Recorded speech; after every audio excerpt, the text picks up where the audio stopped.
નમસ્કાર, આપ જોઈ રહ્યા છો જેકેએસ ન્યૂઝ ગુજરાતી. વાત કરીએ બનાસકાંઠા જિલ્લાના ડીસા ખાતે થોડા દિવસ અગાઉ એક મૃતકના નામે બેંક લોન પર બાઇક અપાવ્યું હોવાની ઘટના સામે આવી હતી.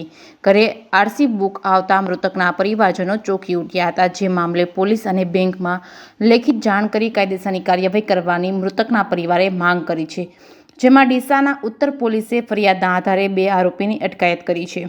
સમગ્ર વાત કરવામાં આવે તો બનાસકાંઠા જિલ્લાના ડીસાના રેજમેન્ટ વિસ્તારમાં ઝવેરી નગર સ્કૂલની પાછળ રહેતા પ્રકાશજી શાંતિજી ઠાકોર તારીખ 23 ડિસેમ્બર 2023ના રોજ મોત થયું હતું અને મૃતકની મરણ નોંધણી પણ કરાઈ હતી. ત્યારે તેમના મૃત્યુના 2 માસ બાદ કોઈ અજાણ્યા શખ્સે તેમના નામના ખોટા આધાર પુરાવા રજૂ કરી મહિન્દ્રા કોટક પ્રાઇમ લીનમાંથી લોન મેળવી ટીવીએસ કંપનીનું બાઇક ખરીદી લીધું હતું. અને જે બાદ મૃતકના ઘરે બાઇકની આરસી બુક આવતા જ પરિવારજનો ચોંકી ઉઠ્યા હતા. આરસી બુકમાં તારીખ 5/2/2024ના રોજ રજીસ્ટ્રેશન કરાવેલ હોવાનો અને જીજે 08DF0808 નંબર હતો. જે બુક ઘરે આવતા મૃતકના પત્ની વર્ષાબેન પ્રકાશજી ઠાકોર તેમના પિતા સાથે બેંકમાં અને શહેર ઉત્તર પોલીસ મથકે પહોંચી લેખિતમાં ફરિયાદ આપી હતી અને આવા તત્વો સામે કડક કાર્યવાહી કરવાની માંગ કરી છે. જે બાબતે ડીસા શહેર ઉત્તર પોલીસે ફરિયાદના આધારે તપાસનો દોર શરૂ કર્યો હતો અને મૃતકના નામે ખોટા દસ્તાવેજો રજૂ કરી બાઇકની ખરીદી કરનાર બંને આરોપીને ઝડપી પાડ્યા હતા. બંને આરોપીએ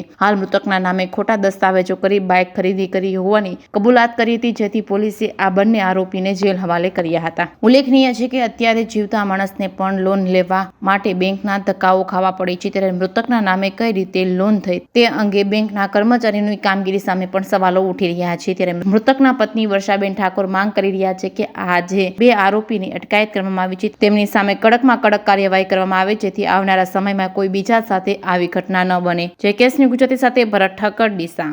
ગત તારીખ 13/3/2024ના રોજ વર્ષાબેન પ્રકાશ શાંતિજી ઠાકોર દ્વારા એક ફરિયાદ આપવામાં આવી હતી, જેની અંદર એમના પતિના જે અવસાન થઈ ગયું છે હાર્ટ એટેકના લીધે, એમના નામે કોઈ વ્યક્તિએ બાઇક્સ લઈ અને એમના ખોટા ડોક્યુમેન્ટ ઊભા કરીને ખોટી સહીઓ કરી અને બાઇક ખરીદ્યું છે અને એની ડિલિવરી મેળવીને ફરે એ ટાઈપની ફરિયાદ આવેલી. આ ફરિયાદને તાત્કાલિક ડીસા ઉત્તર પોલીસ સ્ટેશને નોંધી લઈ આગળની તપાસ પીએસઆઈ ઠાકોર સાહેબ કરતા હતા.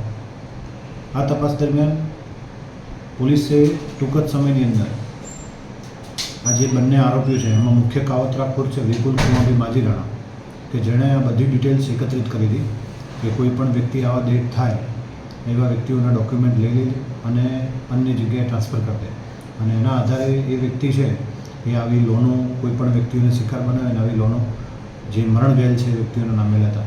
તો એ અન્વયે વિપુલભાઈ ખુમાભાઈ માજીરાણા એ જે મુખ્ય કાવતરાખોર છે એને પોલીસે અરેસ્ટ કરેલ છે અને એની ધરપકડમાં કરવામાં આવે છે. સાથે સાથે બીજા આરોપી દિલીપભાઈ જેણાભાઈ રામભાઈ માજીરાણા રહે જેથી તાલુકો અમીરગઢ, તો એ વ્યક્તિને આ ખુમાભાઈ વિપુલભાઈ છે એમણે કહ્યું હતું ભાઈ તમને બાઇક હું સસ્તામાં અપાવી દઉં છું એમ કરી અને એને લોભ લાલચ આપી અને એ વ્યક્તિ પણ આ ગુનાની અંદર એરેસ્ટ કરવામાં આવ્યો છે.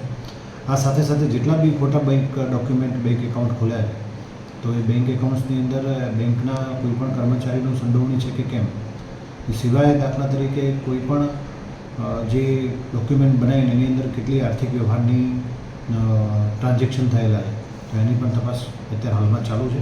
હજી પણ વધુ આરોપીઓ પકડવાના બાકી હોય. હાલમાં બીજા 2 નામ ખુલેલ છે. બંને આરોપીઓને પોલીસ ટૂંક સમયમાં પકડી લેશે. તો આ સિવાય 2 આરોપી પકડી અને આગળની વધુ તપાસ હાલમાં ચાલુ છે.